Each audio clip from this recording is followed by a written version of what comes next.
Question number 5 similar to question 4 but obviously उससे थोड़ा सा एडवांस्ड है. Interesting question, easy question but important question.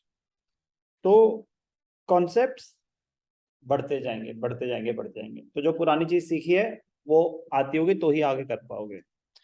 On 1st April 2018, furniture costing 55,000 was purchased. Okay, it is estimated that its estimated life is 10 years, at the end of which it will be sold for 5,000. तो आपको scrap value given है, estimated life given है. Additions are made. Additions are made on 1st April 2019. मतलब आपने और खरीदा. And 1st October 2021 एक और खरीदा. Of the value 9,500 and 8,400. Residual value 500 and 400 respectively. तो जब आपको रेजिडुअल वैल्यू दे रखी है, एस्टिमेटेड लाइफ दे रखी है, तो normally rate of depreciation given नहीं है, इसीलिए आपको ये सब इंफॉर्मेशन गिवन है. Show the furniture account for the first 4 years if the depreciation is calculated as per straight line method. तो आपको रेट ऑफ डेप्रिसिएशन गिवन नहीं है. तो अगर रेट ऑफ डेप्रिसिएशन गिवन होगा तो डायरेक्टली डेप्रिसिएशन का कैलकुलेशन होता है cost of the asset into rate. कोई स्क्रैप वैल्यू यूज नहीं होगी, कोई रेजिडुअल लाइफ, कोई एस्टिमेटेड लाइफ यूज नहीं होगी. जब रेट गिवन होगा, अभी हम कौन सा कॉन्सेप्ट कर रहे हैं कि रेट अगर गिवन नहीं है तो क्या होगा. तो ध्यान से देखना, वर्किंग नोट में आपको क्या कैलकुलेट करना पड़ेगा, डेप्रिसिएशन. और अब 3 अलग अलग एसेट है, तीनों की अलग होगी. फर्नीचर है तो एक एक करके बात करें. F1 55,000, उसके ऊपर कोई एडिशनल कॉस्ट तो नहीं है, तो depreciation is equal to total cost minus scrap value divided by estimated life. F1 की टोटल कॉस्ट क्या है, 55,000, scrap value 5,000 and life is 10 years.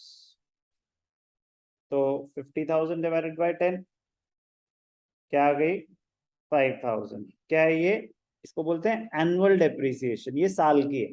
ठीक है जी. F2 कितने का खरीदा था, F2 खरीदा था 9,500, उसकी रेजिडुअल वैल्यू है 500. और अगर सेम चीज है तो हम लाइफ सेम मानते हैं. 500 थी रेजिडुअल वैल्यू, तो 9,000 divided by 10, 900. F3 8,400, 8,400 minus 400 divided by 10, 8,000. तो क्या हो गया, 800. कोई भी डाउट. तो ये हो गई इनकी एनुअल डेप्रिसिएशन. अब ध्यान से देखना, तो ये तो वर्किंग नोट नंबर 1 हो गया. वर्किंग नोट नंबर 2, जब भी मल्टीपल एसेट्स खरीदो ना, जब भी मल्टीपल एसेट्स खरीदो तो परचेज ऑफ फर्नीचर डिटेल्स दिखाओ उनकी वर्किंग नोट में ना, कि गलती ना हो. क्यों, अभी देखना. F1 कब खरीदी, 1st April 2018. F1 कब खरीदी, 1st April 2018. ये कौन से ईयर में आता है, 18-19. कितने की खरीदी, 55,000. F2 कब खरीदा, 1st April 2019. 1st April 2019 ये कौन से ईयर में आता है, 1920. ये कितने का खरीदा था, 9,500. F3 कब खरीदा, F3 खरीदा 1st October 2021. 1st October 2021. ये कब आता है, 21-22 में. ये कितने का खरीदा, 8,400. कोई भी डाउट, कोई भी डाउट, क्लियर. ठीक है. और तो कुछ नहीं हुआ ना, और कुछ खरीदा ना और कुछ बेचा. तो अब इससे क्या होगा कि एक छोटा सा वर्किंग नोट बना के आपको ये बताया कि 18-19 में सिर्फ एक एसेट खरीदा और कुछ नहीं हुआ. 19-20 में जो पहले से एसेट खरीदा था वो तो पड़ा ही हुआ है, एक और एसेट खरीदा और कुछ नहीं हुआ. 2021 में कुछ भी नहीं हुआ, जो बस एसेट पड़े हुए हैं वही पड़े हुए हैं. फिर 21-22 में जाके आपने एक और एसेट खरीदा. तो आपको बार बार पूरा क्वेश्चन, क्योंकि क्वेश्चन में इंफॉर्मेशन खोई हुई है, आपने उसको जॉट डाउन कर दिया है. ईयर्स ध्यान से, डेट्स गलती होती है डेट्स की, तो अगर उनको ध्यान से लिख लोगे तो नहीं होगी. अब ध्यान से देखना, हमारे अमाउंट्स भी कैलकुलेटेड है, अब सिर्फ प्रेजेंटेशन का खेल है. तो पहला ईयर क्या है, 18-19. ध्यान से देखेंगे, 2018-19, 2018-19. ओके. April 1,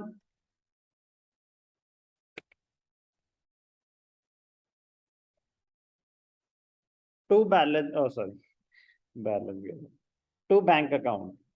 क्या खरीदा हमने? F1 फर्नीचर वन, कितने का?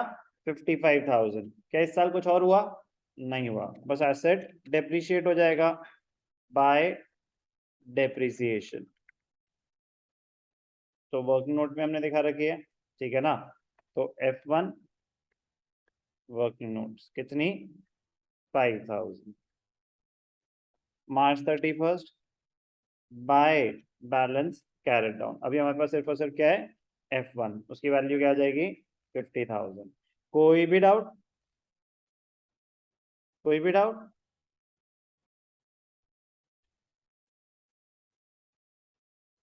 अब जब नेक्स्ट ईयर शुरू हुआ, नेक्स्ट ईयर क्या है? 1920।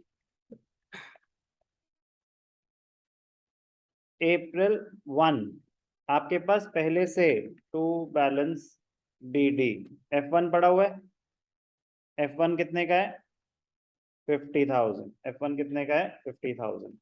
क्या 1920 में आपने और कुछ खरीदा? हाँ खरीदा। कब खरीदा? 1 अप्रैल को ही खरीदा। तो ध्यान से देखेंगे, 1 अप्रैल को ही। क्या आ जाएगा?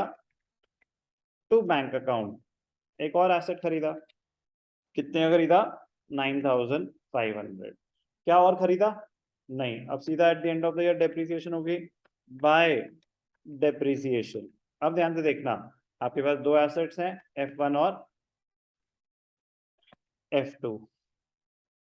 F1 की डेप्रिसिएशन कितनी है? हमने नीचे कैलकुलेट करी हुई है ना, वो तो स्ट्रेट लाइन मेथड है, हर साल सेम ही रहेगी, 5,000। और उसकी कितनी आई? 900।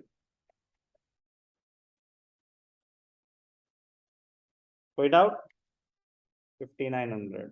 अब बुक्स क्लोज होंगी March 31st by balance carried down. F1 F2।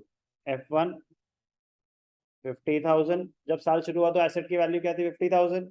इस साल उस पर कितनी डेप्रिसिएशन लग गई? 5,000।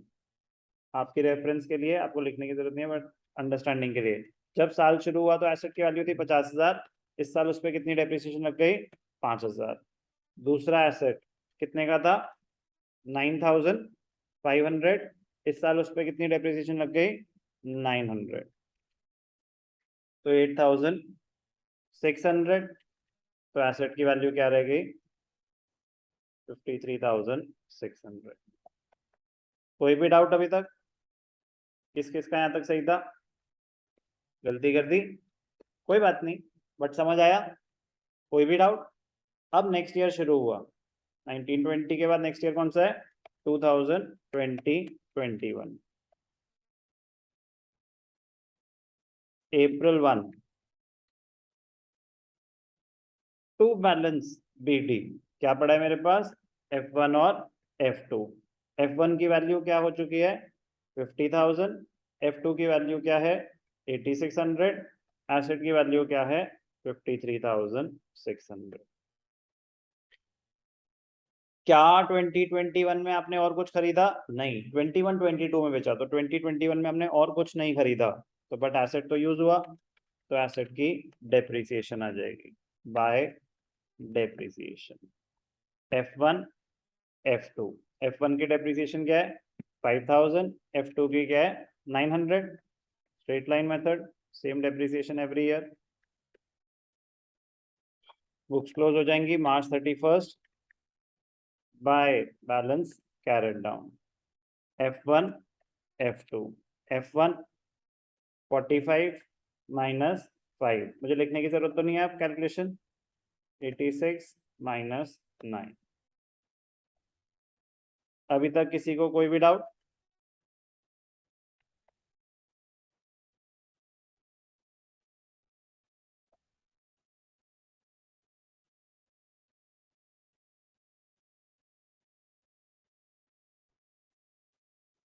ट्वेंटी 21। अब 2021-22। 2021-20। अब ध्यान से देखना, very very important, very very important. April 1 to balance BD क्या पड़ा है हमारे पास? दो फर्नीचर पड़े हैं। F1 कितने का है? 40,000। F2 कितने का है? 7,700।